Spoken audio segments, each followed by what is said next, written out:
नमस्कार, United news circle में आपका स्वागत है। मैं सर्वजीत। आज हम लोग बर्दीसड़ा ग्राम पंचायत में हैं, जो जनपद चंदौली का विकासखंड धानापुर में आता है। और आप सुरेंद्र प्रताप जी हैं यहाँ के प्रधान प्रतिनिधि, और आपसे जानना चाहेंगे कि आपके 5 साल के कार्यकाल बीत गए हैं, जिसमें आपको क्या असुविधाएँ रही कार्य के दौरान, और कौन सा ऐसे विशेष कार्य रहे जो ग्रामीण हित से जुड़ा था और आप वहाँ पे कमज़ोर रहे या मदद की शुरुआत भी की लेकिन अधिकारियों से सहयोग नहीं मिला। ऐसा है कि अधिकारियों का तो मुझे बहुत ही बड़ा तकलीफ हुआ है। जैसे मेरे गांव सभा में कितना ही ज़मीन जो है पड़ी हुई है, गांव की जीएस बंजर या तमाम रास्ता खलिहान में जो अतिक्रमण हुआ है, उसके लिए मैंने था एसडीएम से कई बार, मैं स्वयं, जबकि ग्राम प्रधान को ये पूरा अधिकार होता है कि ग्राम समिति का ग्राम भूमि का पूरा अध्यक्ष होता है, उसके बावजूद भी मैं जब लेखपालों से या कारीगरों से कहा हूँ तो ये बात पे सीधे ना हुआ है। मतलब वो कभी आए ही नहीं इस काम के लेकर। बहुत मेहनत करने के बाद कहीं 2-1 छौड़ा नापे हैं, इसके अलावा कोई भी छौड़ा नहीं नापते हैं। और अभी मैं दरखास्त कई ठो डाल कर आया हूँ। एसडीएम साहब भी उस पर एप्लीकेशन पे मतलब साइन करते हैं कि नहीं जाइए नप जाएगा, बाकी कोई लेखपाल और कानून को सुनता नहीं है। ये कहीं न कहीं ये जो लेखपाल की समस्या रही, जो लेखपाल ग्राम पंचायत में नियुक्त होता है, ग्राम प्रधान का वो एक सचिव की तरह कार्य करता है और भूमि देखता है, जिसमें वो जब लेखपाल ही गांव में नहीं आता है तो गांव की जो संपत्तियां है, जो भूमि है, कैसे क्लियर होगी कि गांव की संपत्ति है। उसके साथ साथ कहीं न कहीं जो अवैध लोग हैं उस पर कब्जा भी जमाने लगते हैं और जमाए रहते हैं।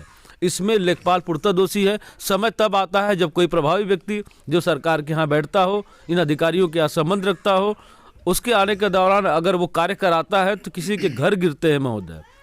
उस दौरान किसी के घर गिराए जाते हैं। ये घर गिराने से पहले स्थिति क्यों नहीं कंट्रोल की जाती कि उनको बसना ही नहीं दिया जाए।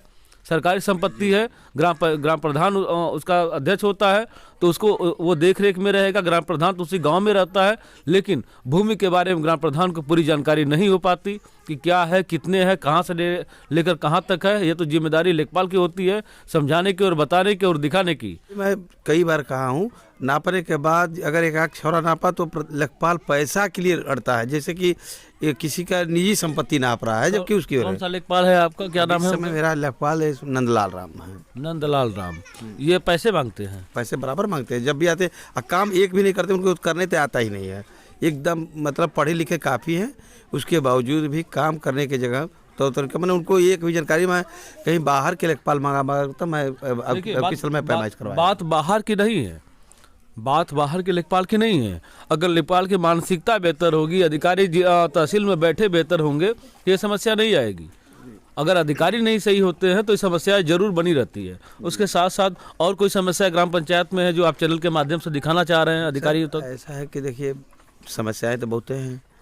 कोई भी काम होता है, कहीं भी अड़कने आती हैं जब, तो कई बार हमने चाहे अधिकारी से कहा, चाहे चौकी पर ही जाते हैं। अब सोच लीजिए कि एक नाली मैं बना रहा हूँ अपने ग्राम सभा उधर बर्दीसड़ा में, हरिजन बस्ती में, और वहाँ जो है कि नाली बन रही है, एक अराजकता किस्म का लड़का है, वो तोड़ दिया, पूरी नाली 200 मीटर तोड़ दिया है। उसके लिए मैं 4 रोज से दौड़ रहा हूँ चौकी पर। कहीं न कहीं सरकार के इस देश के पैसे लगे हुए उस नाली को, उस समस्याओं को दूर कराने के लिए, लेकिन अराजक तत्वों द्वारा पूरी 200 मीटर नाली तोड़ दी गई है। तोड़ने के बाद जब ग्राम प्रधान जाता है आपके एसओ के यहाँ या फिर चौकी इंचार्ज के यहाँ, लेकिन कोई सुनवाई नहीं होती। ये अधिकारी चाहते क्या है, ये अधिकारियों को बताना होगा कि चाहते क्या है। ये कहीं ना कहीं दिख भी रहा है कि जो चाहते हैं वो दिख भी रहा है आज। और कोई समस्या ग्राम पंचायत की है? और ग्राम पंचायत की समस्या की, जैसे राशन की बात है, हमारे कोटेदार की, तो कोटेदार हमारे सवर्ण बिरादर के बाबू साहब हैं, और उनकी स्थिति ये है कि जब भी मेरे गांव के कोई भी सदस्य जाता है अपना राशन लेने के लिए, तो पहले तो समय से राशन नहीं दे पाते, और राशन भी जब देने लगते हैं तो किसी को कोई भी अपशब्द का प्रयोग करते हैं, बराबर उल्टा सीधा बोलना, किसी बच्चों को गाली दे देना, किसी बूढ़े बुजुर्ग को धिक्कार देना, ये उनका बराबर का प्रक्रिया है। तो ऐसा ना हो कि वो राजनीतिक विरोध कर दे कि नहीं, चुनाव लड़ते हैं, मेरा पक्ष किसी और के साथ होता है। तो कोई ऐसा है ग्रामीण जो बता सकता है ऐसे? अब ये तो लड़के तमाम लड़के बता देंगे सर। आप इधर आ जाए, यहाँ और बच्चों के क्या आप इसी ग्राम पंचायत से हैं? आप कैमरे के सामने हो जाइए, यहाँ आ जाइए। जी, और क्या शुभ नाम है आपका? हमारा संतोष कुमार। संतोष कुमार। राशन लेने में क्या समस्या आती है आपको? अरे मैं एक बार गया तेल लेने, तो तेल लेने के बजाय जो बोल देने के बजाय कि बोल रहे थे कि ये तुम्हारे बाप का किराने का दुकान बना रखे हो तुम लोग, यही सब बोलते हैं वो लोग। और राशन के संदर्भ में और कुछ, जब राशन लेने जाते हैं, तेल राशन तो बात एक ही हो जाती है। हाँ, तो इस क्या समस्या है आपको?